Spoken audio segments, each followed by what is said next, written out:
నిరుద్యోగ యువతకు good news.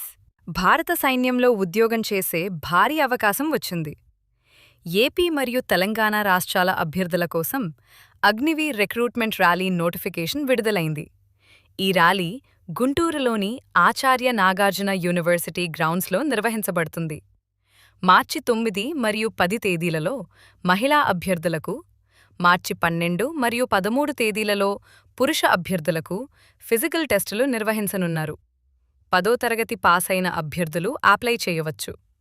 2005 జనవరి 2 నుండి 2009 జూలై 2 మధ్య జన్మించిన వారు అర్హులు. ఎంపిక ప్రక్రియలో running, physical test, medical test మరియు డాక్యుమెంట్ వెరిఫికేషన్ ఉంటాయి. ఇది ప్రభుత్వ ఉద్యోగం కావడంతో మంచి జీతం మరియు భవిష్యత్ అవకాశాలు కూడా ఉంటాయి. ఇలాంటి జాబ్ నోటిఫికేషన్స్ కోసం మా ఛానల్ని సబ్స్క్రైబ్ చేసుకోండి. వీడియోని షేర్ చేయండి.